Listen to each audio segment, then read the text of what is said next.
أعوذ بالله من الشيطان الرجيم وإذ يمكر بك الذين كفروا ليثبتوك أو يقتلوك أو يخرجوك ويمكرون ويمكر الله والله خير الماكرين۔ معزز بھائیوں اور دوستوں اور حاضرین جمعہ، ہر قسم کی تعریف و توصیف اس رب کائنات کے لیے ہے جس نے ہمیں جناب محمد رسول اللہ صلی اللہ علیہ وآلہ وسلم کا امتی بنایا، اور درود و سلام ہو تمام انبیاء اور رسل پر، بالخصوص آخری رسول محمد عربی صلی اللہ علیہ وسلم پر جنہیں رب کائنات نے رحمت کائنات بنایا، فصلوات اللہ وسلام علیہ۔ بھائیوں اور دوستوں، نبی اکرم صلی اللہ علیہ وسلم مکہ میں پیدا ہوئے اور 40 سال تک کی جو زندگی ہے وہ زندگی، اور پھر اس کے بعد جب 40واں سال ہوا تو نبوت کا اعلان ہوا۔ اس کے بعد کی زندگی جو 13 سال پر مشتمل ہے، ان 13 سالوں میں آپ صلی اللہ علیہ وسلم کو کیسی کیسی اذیتیں، تکالیف، مصائب و مشکلات سے دوچار ہونا پڑا، یہ سیرت کی کتابوں میں مفصل موجود ہے، اور مختلف مواقع پر مختلف علماء سے آپ نے ان چیزوں کو سنا ہے اور پڑھا بھی ہوگا۔ میں ادھر نہیں جانا چاہتا، میں صرف تاریخ کے پنوں میں سے ایک پنہ کھول کر کے اور اس خاص واقعے میں سے ایک نقطہ اٹھا کر کے آپ کے سامنے رکھنا چاہتا ہوں، اور پھر مجھ سمیت آپ سب کو یہ درس ہے کہ ہمیں بھی اپنی زندگیوں میں کچھ انقلاب لانا چاہیے۔ یہ صرف کھانا، کمانا اور سونا اور عیش و عشرت اس لیے اللہ رب العزت نے ہمیں نہیں بھیجا ہے۔ اللہ رب العزت نے نبی پاک صلی اللہ علیہ وسلم کی پوری زندگی ہمارے لیے اسوہ اور نمونہ بنایا ہے، تو آخر آپ صلی اللہ علیہ وسلم کی زندگی کو ہم بطور نمونہ کب دیکھیں گے اور بطور نمونہ دیکھ کر عمل پیدا کب ہوں گے؟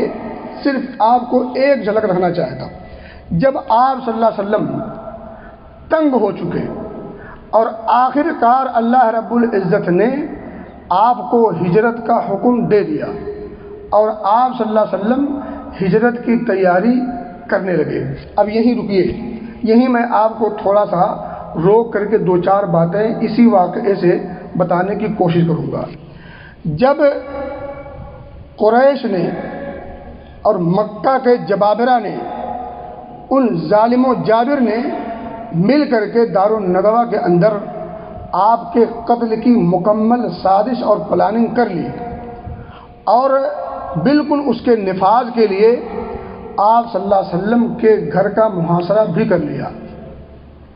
اور آپ کو پتہ ہونا چاہیے کہ جمعرات کا دن کا پہلا پہر انہوں نے 11 آدمیوں کو منتخب کیا کہ یہ 11 آدمی جو باکِ جوان ہوں اور تیز تلوار کا حملہ کرنے والے ہوں اور اپنے قوم و قبیلے میں اثر و رسوخ والے ہوں، حسب و نسب والے ہوں، جن کی ماحول میں اور سماج میں اور سوسائٹی میں ایک مقام ہو، ان سب لوگوں نے مل کر کے آپ صلی اللہ علیہ وسلم کے قتل کی سازش کی، اور 11 لوگ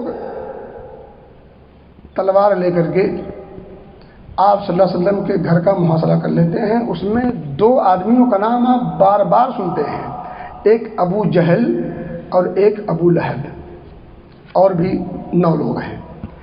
اب آپ دیکھیں، جب نبی اکرم صلی اللہ علیہ وسلم کے قتل کی سازش مکمل طور پر ہو گئی تو اللہ کہتا ہے وَإِذْ يَمْكُرُ بِكَ الَّذِينَ كَفَرُوا لِيُثْبِتُوكَ أَوْ يَقْتُلُوكَ أَوْ يُخْرِجُوكَ۔ جب کفار نے پلاننگ مکمل کر لی، منصوبہ سازی کر لی کہ یا تو آپ کو قید کر دیا جائے یا آپ کو قتل کر دیا جائے یا آپ کو مکہ سے پھینک باہر کر دیا جائے۔ وَيَمْكُرُونَ وَيَمْكُرُ اللَّهُ، اللہ کہتا ہے ان لوگوں نے چال چلی، سازش کی، اللہ رب العزت نے ان کے خلاف بھی تدبیر کی۔ واللہ خیر الماکرین، اللہ رب العزت بہترین پلانر ہے، بہترین تدبیر ساز ہے، اس سے اچھی اور بہتر تدبیر کون کر سکتا ہے؟ اب یہاں پر رک کر کے آپ ذرا سوچیں، جب کفار مکہ نے یہ تدبیر اور پلاننگ کر لی، اللہ کے رسول صلی اللہ علیہ وسلم کو تو خبر نہ تھی نا، اللہ رب العزت نے جبریل کو بھیجا، جائیں محبوب کو بتائیں کہ اب مکہ سے نکلنے کا آپ کا وقت ہو چکا ہے، کیونکہ اب انہوں نے ایک منظم پلاننگ کر لی ہے، آپ کے قتل کی سازشیں رچی جا چکی ہیں، اور اب یہ پیچھے ہٹنے والے نہیں ہیں، اس لیے اب آپ کو حکم ہوتا ہے کہ اب آپ مکہ چھوڑیں، ہجرت کر کے مدینہ پہنچیں۔ اب میں آگے جو بتانا چاہتا ہوں وہ اب بات یہاں سے شروع ہوگی۔ اللہ کے رسول صلی اللہ علیہ وسلم عین دوپہر کے وقت، کھڑی دوپہریا، عین دوپہر کے وقت، عادت کے خلاف کبھی آپ صلی اللہ علیہ وسلم اس وقت نہیں نکلتے تھے، لیکن عادت کے خلاف معمول گھر سے چہرہ ڈھانپ کر کے نکلتے ہیں، اور کہاں جاتے ہیں؟ اپنے دوست ابو بکر صدیق رضی اللہ تعالیٰ عنہ کے گھر کی طرف۔ کچھ لوگوں کی نگاہ پڑتی ہے گھر والوں میں سے، تو وہ حیران بھی ہوتے ہیں، پریشان بھی ہوتے ہیں کہ نبی پاک صلی اللہ علیہ وسلم اس وقت آ رہے ہیں، جبکہ اس وقت کبھی آپ آتے نہیں تھے، لگتا ہے معاملہ کچھ گمبھیر ہے، اور حقیقت بھی ہے۔ آپ صلی اللہ علیہ وسلم گھر کے پاس پہنچتے ہیں اور اندر آنے کا آرڈر لیتے ہیں۔ کوئی کتنا بڑا ہو، جب کسی کے گھر جائے تو اندر داخل ہونے کی اجازت لے، اور ہمارے ماحول میں بات رک کر کے ہی سن لیجئے، بات تلخ ہے، کڑوی ہے شاید، ہمارے ہاں پیروں کو گھروں میں آنے کی فل اجازت ہے، جب چاہیں جس روم میں جائیں، جب تک رہیں، جن کے ساتھ رہیں، فل اجازت ہے۔ نہیں، یہ شریعت کے خلاف ہے، یہ فطرت کے بھی خلاف ہے، اور یہ اخلاق کے بھی خلاف ہے، اور یہ عزت پر بٹا ڈالنے والی بات ہے۔ اور کتنے واقعات آپ سنتے سمجھتے ہیں، مجھ سے زیادہ آپ کی نگاہیں ہیں ایسی چیزوں پر۔ نبی اکرم لے رہے ہیں اجازت، آپ کو مل رہی اجازت، گھر کے اندر داخل ہوتے ہیں۔ آپ فرماتے ہیں کہ گھر کے دیگر افراد کو ذرا یہاں سے نکالو، مجھے کچھ بات کرنی ہے۔ ابو بکر صدیق فرماتے ہیں اللہ کے رسول صلی اللہ علیہ وسلم، اس گھر میں اس وقت جہاں آپ ہیں میں ہوں اور آپ کی چہیتی بیوی عائشہ ہیں، اور کون ہے؟ آپ صلی اللہ علیہ وسلم دیکھیں، یہاں میں سمجھانا کیا چاہ رہا ہوں وہ سمجھیے گا، میں ابھی بتاؤں گا آپ کو آخر میں۔ آپ نے نہایت رازداری سے خفیہ انداز میں ابو بکر صدیق کو رب کا اشارہ بتایا کہ ابو بکر اب کوچ کرنے کا وقت آ چکا ہے، اجازت مل چکی ہے، حکم ربانی ہو چکا ہے، مکہ چھوڑنے کا حکم ہو چکا ہے، مل چکا ہے۔ ابو بکر صدیق رضی اللہ تعالی عنہ کہتے ہیں کہ اللہ کے رسول صلی اللہ علیہ وسلم الصحبہ، یعنی مجھے آپ کے ساتھ جانے کا اشارہ بھی ہے؟ آپ نے کہا کہ ہاں۔ ابو بکر صدیق رضی اللہ تعالی عنہ کی خوشی کا جو عالم ہے اس کا اندازہ آپ یوں کر سکتے ہیں، اما عائشہ صدیقہ فرماتی ہیں کہ خوشی کے مارے رونا، میں نہیں جانتی کہ لوگ خوشی میں کیسے روتے تھے، لیکن جب نبی اکرم صلی اللہ علیہ وسلم نے ہجرت کے موقع پر ہمارے باپ ابو بکر صدیق کو اپنے ساتھ چلنے کی جب خوشخبری سنائی تو ابو بکر صدیق رضی اللہ تعالی عنہ مارے خوشی کے رو پڑتے ہیں، تب میں نے جانا کہ لوگ خوشی میں بھی روتے ہیں۔ آپ ذرا رک کر کے سوچے ہیں، کہاں جا رہے تھے ابو بکر صدیق؟ پکنک پہ، دعوت پہ جا رہے تھے، کوئی پرتکلف دعوت تھی، کوئی اسٹیج سجا ہوا تھا، کہیں پھولوں کے ہار اور مالے بنا کر کے ان کے استقبال میں کھڑے تھے لوگ؟ نہیں، جان جوخم میں پڑنے والی تھی، ہجرت کا سفر ہے، راتوں رات نکلنا ہے، دشمنوں سے پنگا لینا ہے، جان کا مکمل طور پر خطرہ ہے، اور ایسے موقع پر اپنے محبوب کے لیے جان دینے پر خوشی کا اظہار کرنا، یہ ابو بکر صدیق سے کوئی سیکھے۔ ابو بکر صدیق رضی اللہ تعالیٰ عنہ 4 مہینہ پہلے سے سواری کا انتظام کرتے ہیں، اونٹ تیار ہے، نبی اکرم صلی اللہ علیہ وسلم پوری پلاننگ بتا کر کے وہاں سے چپکے سے نکلتے ہیں، اپنے گھر جاتے ہیں، اور ادھر کفار مکہ یہ جو 11 افراد دن کے باقی حصوں میں مکمل طور پر کمال رازداری کے ساتھ، احتیاط کے ساتھ، خفیہ انداز میں آپ کے گھر کے محاصرے کی ترتیب اور تدبیر کرتے ہیں۔ ادھر نبی اکرم صلی اللہ علیہ وسلم نے مکمل پلاننگ ابو بکر صدیق کو بتا دی ہے، اور آپ اپنے گھر میں ہیں، عشاء کی نماز ہوتی ہے۔ آپ صلی اللہ علیہ وسلم کی عادت مبارکہ تھی کہ عشاء کے بعد سو جاتے، اور آدھی رات جب ہوتی تو اٹھتے، بیدار ہوتے، حرم میں جاتے اور وہاں تہجد کی نماز ادا کیا کرتے تھے۔ اور عشاء کے بعد ہم لوگ 5G چلانے کا موقع شروع ہوتا ہے،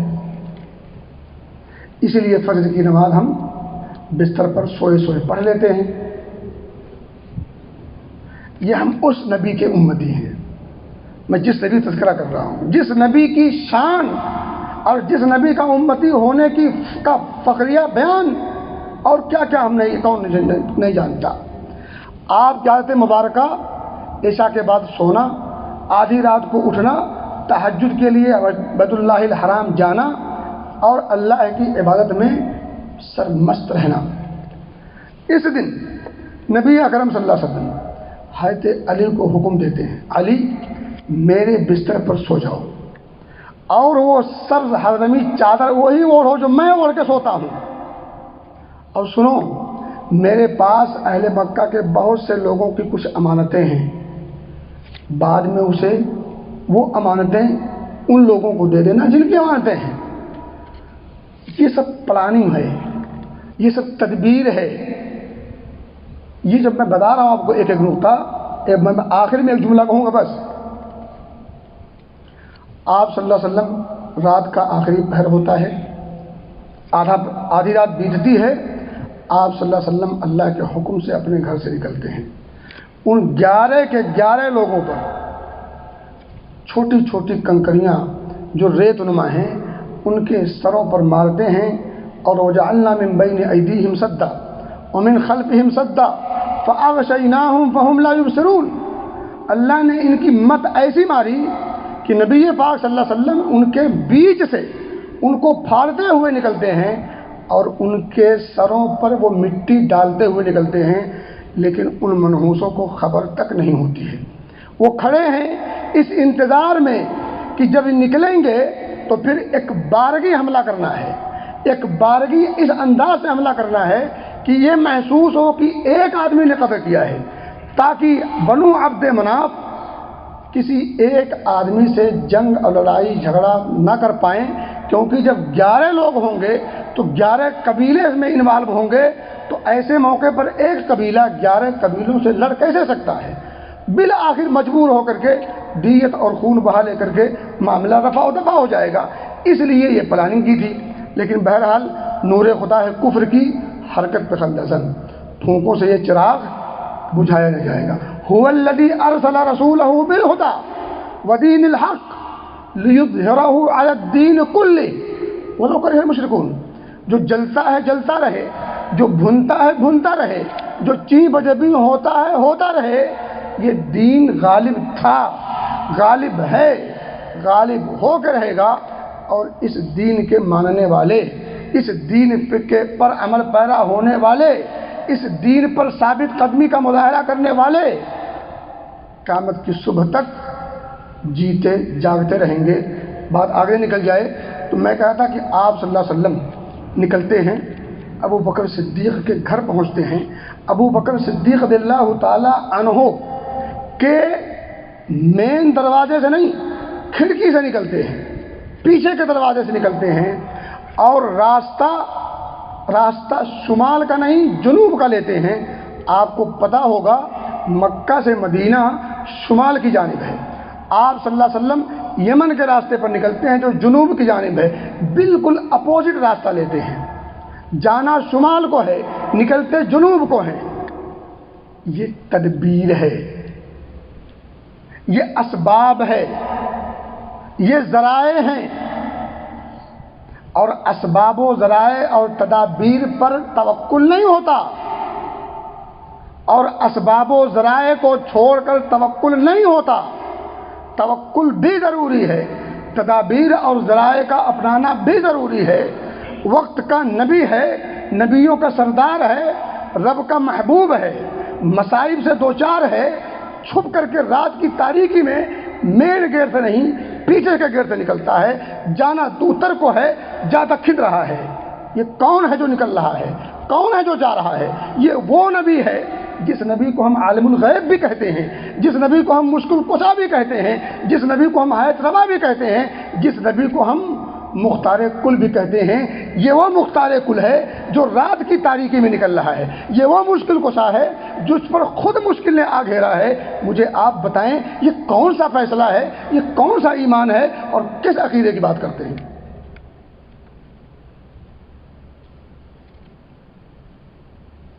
کہاں سے عقیدہ لیا ہے آپ نے؟ کہاں سے سوچا ہے آپ نے؟ عقیدہ پڑھتے کہاں ہیں آپ؟ کیا پڑھتے ہیں؟ کیا سوچتے ہیں؟ اور کہاں جا رہے ہیں؟ جانا کہاں ہے؟ جانا مدینہ ہے، جا یمن رہے۔ میرے بھائی، میرے دوست، یہ تو ایک بات ہوئی، آگے چلیں۔ آپ صلی اللہ علیہ وسلم نکل چکے ہیں، غار ثور میں جا کر کے چھپ جاتے ہیں۔ جمعہ، سنیچر، اتوار، 3 رات اس غار میں چھپتے ہیں، 3 رات اس غار میں چھپتے ہیں۔ کون؟ اس دھرتی پر سب سے اعلیٰ و اشرف ذات مصطفیٰ، اور امتیوں میں سب سے اعلیٰ و اشرف ابو بکر صدیق۔ نبیوں میں اس سے بڑا پیر کوئی نہیں ہو سکتا، اور امتی میں اس سے بڑا پیر کوئی نہیں ہو سکتا۔ 2 پیر ہیں جو سب سے بڑے ہیں، اور چھپے ہوئے ہیں غار میں۔ 1 گھنٹہ 2 گھنٹہ نہیں، 1 دن نہیں، 3 دن 3 رات انتظام دیکھیں۔ اللہ کے رسول صلی اللہ علیہ وسلم ابو بکر صدیق کے ساتھ غار میں چھپے ہوئے ہیں۔ ابو بکر صدیق کے پورا خاندان نبی کے تحفظ کے لیے اور نبی کی خدمت میں لگا ہوا ہے۔ کیسے؟ بیٹیاں عائشہ صدیقہ رضی اللہ تعالی عنہا جو نبی پاک کی بیوی بھی، اور اسما جو نبی اکرم صلی اللہ علیہ وسلم کی بڑی سالی، ابو بکر صدیق کی بڑی بیٹی، یہ دونوں بیٹیاں نبی اکرم صلی اللہ علیہ وسلم کا توشہ اور زاد راہ سامان سفر کا انتظام کرتی ہیں۔ عبداللہ بن ابو بکر کے بیٹے، یہ رات کی تاریکی میں، جب رات تاریک ہو جاتی، لوگ اپنے اپنے بستروں پر چلے جاتے، تب عبداللہ بن ابو بکر صدیق رضی اللہ تعالی عنہما گھر سے نکلتے۔ پورے دن کے اندر جو کچھ چیمی گوئیاں ہوئی ہیں قریش مکہ کے درمیان، ان تمام چیزوں کو، تمام خبروں کو لے جا کر کے نبی اکرم صلی اللہ علیہ وسلم کو اس غار میں مخبری کرتے تھے کہ آج مکہ والوں نے مکہ کے اندر آپس میں مل جل کر کے کیا کیا باتیں کی ہیں۔ ان ساری باتوں کو وہ سنتے تھے اور لے جا کر کے غار میں نبی اکرم صلی اللہ علیہ وسلم کو بتاتے تھے۔ مجھے بتائیں، مخبری کرانے کے لیے نبی اکرم صلی اللہ علیہ وسلم نے عبداللہ بن ابو بکر صدیق رضی اللہ تعالی عنہ کو منتخب کیوں کیا؟ عالم الغیب تھے نا۔ عالم الغیب مخبری کے لیے کسی عام بندے کو رکھتا ہے جو خود عالم الغیب ہو۔ عبداللہ بن ابو بکر، یہ تاریخ کے وہ پنوں میں سے بات کر رہا ہوں جس کا انکار کوئی شخص کر بھی نہیں سکتا۔ اور یہی نہیں، عامر بن فہیرہ، بکریوں کا ریوڑ لیتے ہیں، رات کی تاریکی میں غار تک پہنچتے ہیں، دو کام کرتے ہیں۔ ایک، جا کر کے غار کے اندر ان دونوں کو دودھ پلاتے ہیں، کھانے پینے کا انتظام عامر بن فہیرہ کی ڈیوٹی، جو ابو بکر صدیق کے غلام، ابو بکر صدیق کا میں نے کہا نا پورا خاندان، بچے، جوان، غلام، عورتیں سب لگی ہوئی ہیں نبی کی خدمت میں، اور اس نازک حالت میں جب جان کے لالے پڑے ہیں، عامر بن فہیرہ بکریوں کا ریوڑ لے کے جاتے ہیں روز رات کو، اور جاتے ہیں اور آتے ہیں اسی راستے سے جس راستے سے نبی اکرم صلی اللہ علیہ وسلم ابو بکر صدیق گئے تھے، تاکہ نشانات قدم مٹ جائیں، اور عبداللہ بن ابو بکر جس راستوں سے جاتے تھے تاکہ عبداللہ بن ابو بکر کے راستے کے نشانات بھی مٹ جائیں، تاکہ کفار مکہ کو یہ احساس نہ ہو کہ ادھر سے کوئی گیا ہے۔ یہ نشانات قدم مٹوائے جا رہے ہیں ابو بکر صدیق کے خادم کے ذریعے سے۔ ایک تو نشانات قدم مٹ جائیں گے تاکہ کسی کو خبر نہ ہو کہ ادھر سے کوئی گزرا ہے، اور ساتھ ہی ساتھ دودھ پی کر کے وہاں گزران بسر کا بھی انتظام ہو جائے۔ میرے بھائی یہی نہیں، 3 دن ہو گئے، آخری باتیں بہت ساری ہیں۔ اللہ کے رسول صلی اللہ علیہ وسلم نے ایک کافر بچے کو بطور گائیڈ کے اس سے پہلے سے گفتگو کر رکھا تھا کہ ہمیں صحراؤں کے ذریعے سے، گڈمڑ راستوں سے، انجان راستوں سے، غار ثور سے لے کر کے مدینہ پہنچانا ہے۔ مدینہ جانے کا جو صحرائی راستہ تھا، جو انجان تھا، جو گڈمڑ تھا، جو پیچیدہ تھا، اس راستے کی خبر اگر نبی اکرم صلی اللہ علیہ وسلم کو ہوتی تو گائیڈ لینے کی ضرورت کیوں پڑی؟ اور گائیڈ کون سا؟ مشرک اور کافر، عبداللہ بن اریقط۔ پڑھیے تاریخ کے صفحات کو، عبداللہ بن اریقط یہ ایک کافر بچہ جس کو راستوں کے ایک ایک نشیب و فراز کی مکمل خبر تھی، اسے آپ بطور اجرت گائیڈ کے طور پر رکھتے ہیں، اور پھر اس کے ایما اور اشارے پر، اس کی گائیڈنگ کے ساتھ آپ غار ثور سے نکل کر مکہ کے سفر کو اور مدینہ کے سفر کے لیے روانہ ہوتے ہیں۔ ایک بات تو آپ نے سن لی کہ عقیدے کی اصلاح کیجیے، دوسری بات یہ ہے کہ پلاننگ کیجیے۔ دنیاوی طور پر کوئی کام کرنا چاہتے ہیں، اس کی بھی مکمل پہلے پلاننگ ہونی چاہیے، پھر آپ آگے بڑھیں، قدم کو آگے بڑھائیں۔ بغیر پلاننگ کے کوئی کام نہ کریں۔ نبی مکرم صلی اللہ علیہ وسلم نے مکمل کیسے پلاننگ کی ہے آپ دیکھیں، میں نے اشارہ کیا آپ کو، یہ 2 باتیں آپ کو بتانی تھی آپ کو۔ ایک تو یہ ہے کہ عقیدے کی اصلاح ان واضح واقعات کے ذریعے سے، دوسرا دنیاوی کوئی معاملہ ہو یا دینی کوئی مسئلہ ہو، ان تمام امور کی انجام دہی سے پہلے آپ پلاننگ کیجیے۔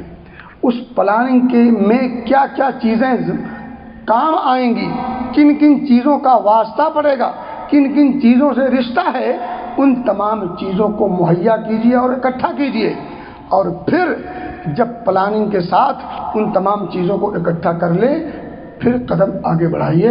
فَإِذَا عَزَمْتَ فَتَوَكَّلْ عَلَى اللَّهِ۔